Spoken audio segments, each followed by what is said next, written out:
اور اس طریقے سے آپ کی جو پاس جو زمینیں ہیں اس میں شامل کیا گیا. تو جن کا حق ہے ان حق کو ان لوگوں کو ان کا حق لوٹایا جائے گا.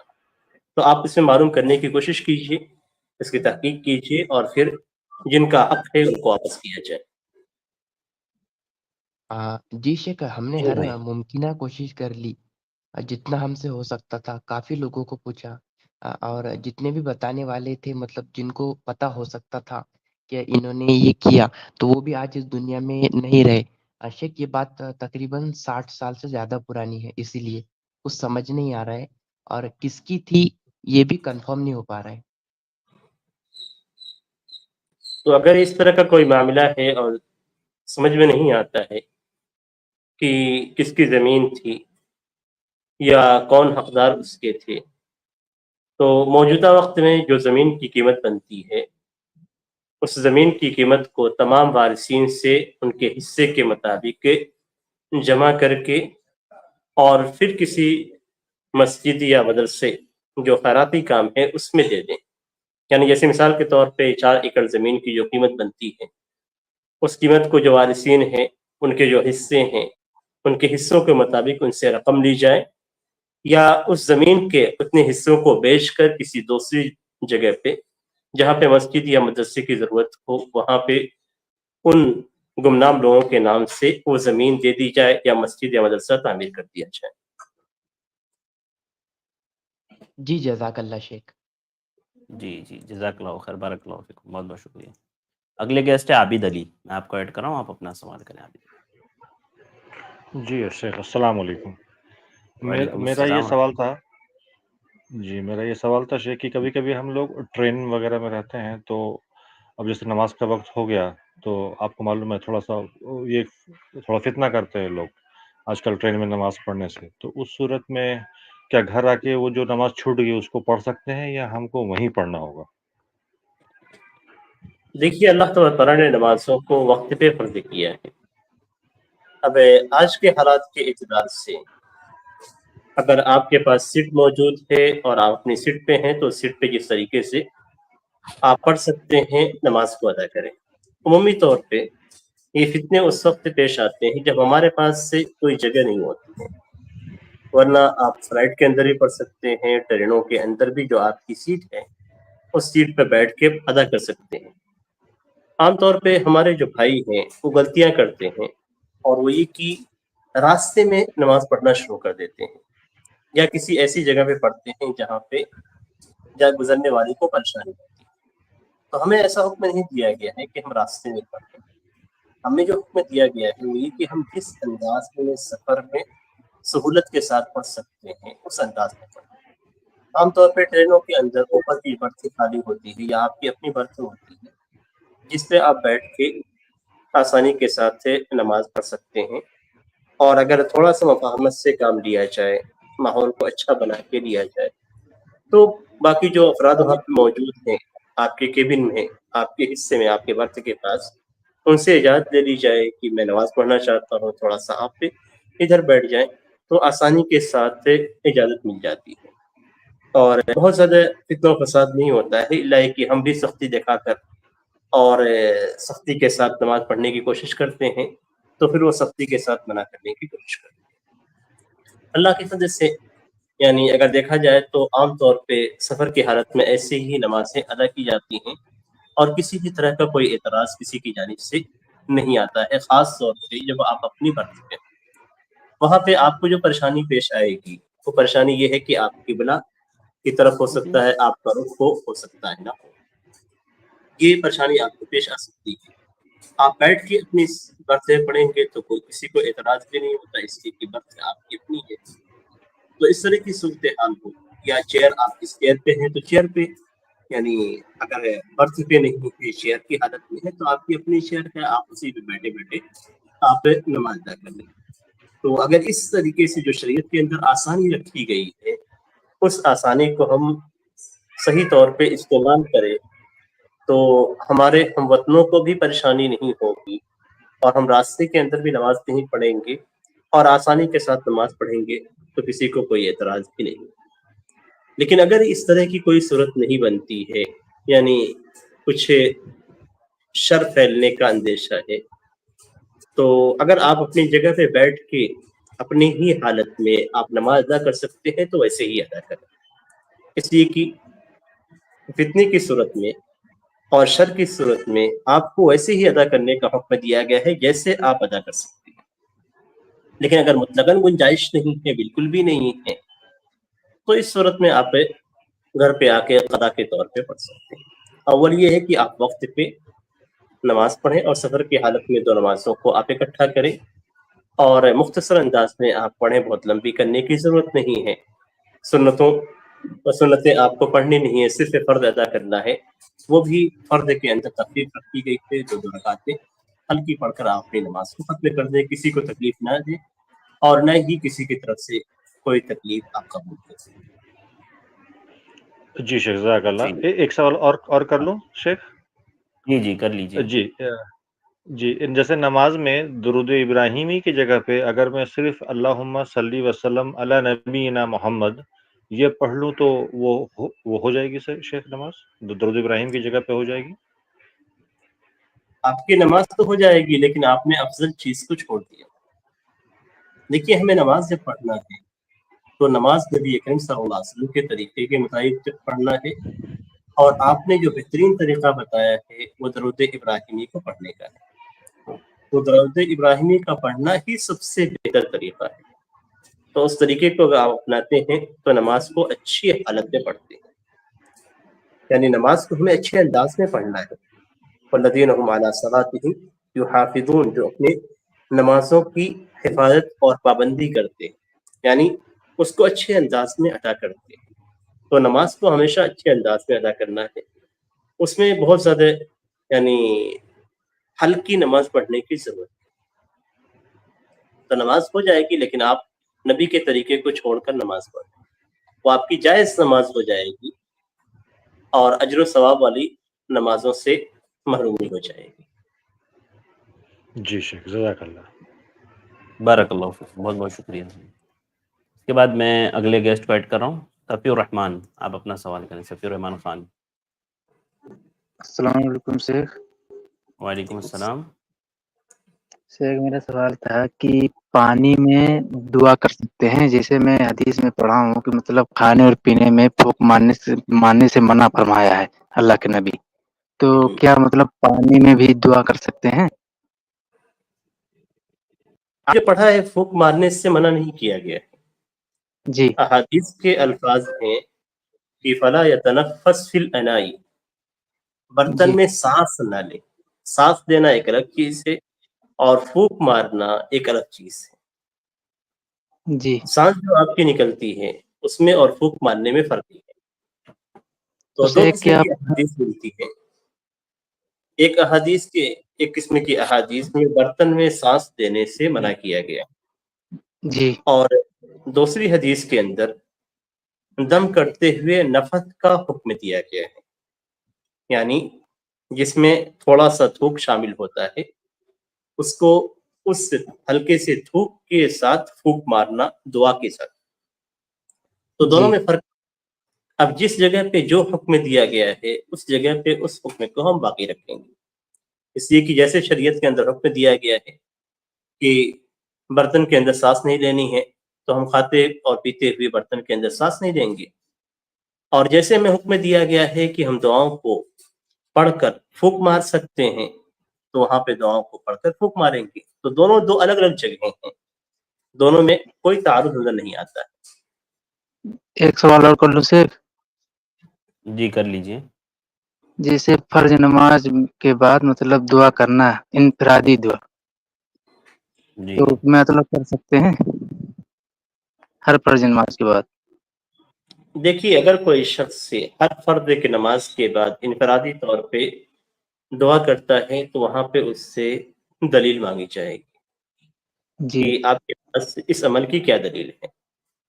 نبی اکرم صلی اللہ علیہ وسلم نماز پڑھاتے تھے، نماز پڑھانے کے بعد آپ صلی اللہ علیہ وسلم سے یہ مذکور نہیں ہے کہ آپ ہر فرض نماز کے بعد دعائیں مانگتے تھے، تو اگر کوئی شخص سے عام حدیثوں کو جو دعا سے متعلق ہے اور عام اوقات سے متعلق ہے اس پہ کبھی کبھار نماز کے بعد بھی عمل کر لیتا ہے تو کوئی حرج نہیں، لیکن اگر پانچوں نمازوں کے بعد وہ معمول بنا لیتا ہے تو اس معمول بنانے کے لیے اس سے دلیل طلب کی جائے گی، اس لیے کہ سنت کی موافقت میں سبب کے اندر بھی سنت کی موافقت ہونی چاہیے۔ تو شیخ اور کے آپ کیا فرض نماز کے بعد سن لیجئے، آپ نے فرض نماز کے بعد دعا کو معمول بنایا ہے، گویا فرض نماز کو آپ نے سبب قرار دیا ہے اور شریعت نے اس کو دعا کے لیے سبب قرار نہیں دیا ہے، اس لیے یہاں پہ سنت کی موافقت نہیں۔ جی، اور شیخ مطلب فرض نماز کے بعد مطلب قبولیت کی مطلب ٹائم رہتا ہے؟ قبولیت کا ٹائم ہوتا ہے، شریعت نے اس کی رہنمائی کی ہے آپ کو۔ جی سوال یہ پیدا ہوتا ہے کہ آپ کو لگتا ہے کہ قبولیت کا وقت ہوتا ہے تو کیا شریعت نے اس کی رہنمائی کی ہے؟ اگر شریعت نے اس کی رہنمائی نہیں کی ہے تو پھر آپ اس کو کہتے ہیں کہ قبولیت کا وقت ہے، یعنی آپ نے سبب قرار دیا فرض نماز کو، جی اور سبب کو ثابت کرنے کے لیے شریعت کی دلیل چاہیے، اور ایسی کوئی دلیل موجود نہیں ہے۔ جی سر، ٹھیک ہے، جزاک اللہ خیر۔ بارک، بہت بہت شکریہ۔ اور اس کے بعد اگلے گیسٹ ہے عبداللہ، آپ اپنا سوال کریں۔ السلام علیکم ورحمۃ اللہ وبرکاتہ۔ وعلیکم السلام ورحمۃ اللہ وبرکاتہ۔ شیخ میرا سوال تھا کہ جب ہم جلسے میں بیٹھتے ہیں دو سجدوں کے درمیان، تو کیا ہم تشہد میں جیسے حلقہ بناتے ہیں انگلیوں کا ویسے ہی بنائیں گے دو سجدوں کے درمیان؟ دونوں سجدوں کے درمیان بیٹھنے کی جو کیفیت ہے اس کیفیت میں تشہد کی انگلیوں کو حلقہ بنانے کا ذکر نہیں ملتا ہے، صرف تشہد کی کیفیت میں حلقہ بنانے کا ذکر ملتا ہے۔ اس لیے جب دونوں تشہد کے درمیان جیسے استراحت میں ہم بیٹھیں گے، جلسہ میں بیٹھیں گے، جلسہ بین السجدتین میں، تو وہاں پہ ہم انگلیوں کو تشہد کی کیفیت میں نہیں لائیں گے، بلکہ انگلیوں کو ہم سیدھا ہی رکھیں گے اور ان کو حلقہ نہیں بنائیں گے۔ جی شیخ ایک سوال اور تھا میرا کہ میں جیسے اسکول جاتا ہوں، ابھی 10th میں ہوں، تو اسکول سے آتے آتے مجھے جمعہ کے دن لیٹ ہو جاتا ہے، تو دیوبندی مسجد میں خطبہ چالو رہتا ہے، تو کیا میں ان کے پیچھے جا کے جمعہ پڑھ سکتا ہوں؟ دیوبندی مسجد میں کس خطبے میں آپ شریک ہوتے ہیں، اردو کے خطبے میں یا عربی کے خطبے میں؟ عربی میں، جب وہ ممبر پہ چڑھ جاتے اتنا لیٹ ہو جاتا ہے اسی لیے۔ اس سے پہلے وہ بدعت کو انجام دیتے ہیں، جو بیان دیا جاتا ہے اس سے پہلے وہ بدعت کو کرنے کے بعد پھر وہ سنت کو بھی صحیح طریقے سے ادا نہیں کرتے ہیں۔ تو آپ کو چاہیے کہ آپ کسی ایسی مسجد میں نماز پڑھیں جہاں پہ بدعت نہ ہوتی ہو۔ جی شیخ، جزاک ٹھیک ہے، اللہ۔ جزاک اللہ خیر، بارک اللہ فیکم، بہت بہت شکریہ۔ اور جاوید مکاندار، میں آپ کو ایڈ کر رہا ہوں، اور اس کے بعد میں یزید کو ایڈ کروں گا۔ السلام علیکم ورحمۃ اللہ وبرکاتہ۔ وعلیکم السلام ورحمۃ اللہ وبرکاتہ۔ ہاں شیخ صاحب، میرا ایک سوال تھا کہ ہمارے ایک پڑوسی مطلب ان بینک میں کام کرتے ہیں، جی، کوئی کھانا وغیرہ دیتے ہیں کچھ بنائے، تو کھانا کیسا ہے؟ دیکھیے، مسلمان کے تعلق سے حکم الگ ہے، کافر کے تعلق سے حکم الگ ہے۔ نبی اکرم صلی اللہ علیہ وسلم نے غزوہ تبوک کے موقع پہ منافقین کو اجازت دے دی تھی اور ان کو سزا نہیں دی، حالانکہ وہ غزوے میں شریک نہیں ہوئے تھے، لیکن وہ 3 افراد جو خالص مومن تھے، جب وہ غزوے سے میں شریک نہیں ہوئے اور مدینے میں رہ گئے، تو واپس لوٹنے کے بعد نبی اکرم صلی اللہ علیہ وسلم نے ان کا بائیکاٹ کیا تھا، یہاں تک کہ انہوں نے توبہ کی، اللہ سبحانہ وتعالیٰ نے توبہ قبول کی۔ قرآن کریم میں ان کی توبہ کے تعلق سے ذکر کیا گیا، اور اللہ تبارک تعالیٰ نے ان کی توبہ کی قبولیت کا ذکر قرآن میں کیا۔ اس کے بعد مسلمانوں نے ان کے ساتھ تعلق قائم رکھا، یہ اس وجہ سے کہ انہوں نے گناہ کا کام کیا تھا اور علن اعلان کیا تھا، یعنی غزوے سے پیچھے رہ جانا یہ گناہ کا کام تھا، معصیت کا کام تھا، اور اس میں وہ بلا ارادہ اس سے گناہ کے اندر وہ چلے گئے تھے، پھر بھی نبی اکرم صلی اللہ علیہ وسلم نے ان کا بائیکاٹ کیا۔ تو جو شخص کسی معصیت کو علن اعلان کرتا ہے، جیسے مثال کے طور پہ کوئی شخص یہ جانتا بھی ہے کہ سود حرام ہے